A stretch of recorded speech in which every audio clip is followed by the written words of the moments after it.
Kai, sigurado ka ba hindi ka nasasama mag-atid nitong mga cakes? Hindi na. Next time na lang.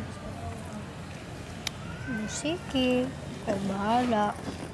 Pwede ako sumama, pero patikman mo ako niyan. Di pwede, no? Order to eh. Hindi pwedeng bawasan. Saan ba kaya? Mariko, di mo ba napapansin? Parang biglang bumaho. May hindi kaaya-ayang amoy. Parang amoy fluffy traitor. Fluffy? Naamoy mo sarili mo? Pakisabi nga kay Kakay na huwag siyang gaganyan-ganyan. Kasi hindi naman ako yung unang sumuko eh. Hindi ako yung unang nag-give up.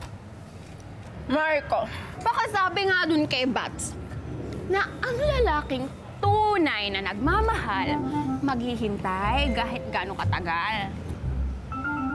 Mariko! Uy, teka. Pakisabi nga kay Kuya Bats, teka lang. Wait lang. Chill lang kayo, okay? Ang mabuti pa, daanin niyo to sa mabuting usapan, okay? Kaya niya yan. At mauuna na ako, i-deliver ko muna tong cakes, ha? Ha? Hilo ko sa Hindi, sige. Sabay na ako.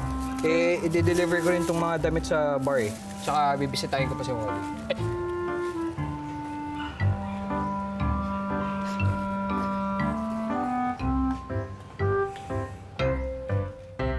Kuya Bats naman.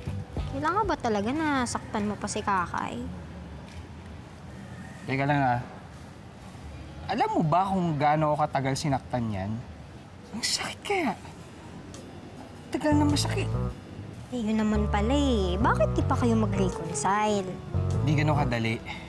Eh, yung sa amin ni Kakay medyo komplikado eh. Parang biology. Parang advanced calculus. Yung mga gano'ng kahihirap, gano'n kami kakomplikado. Kaya mag-shift ka na lang kay Molly dahil nahihirapan ka na kay Kakay? Ganun ba yun?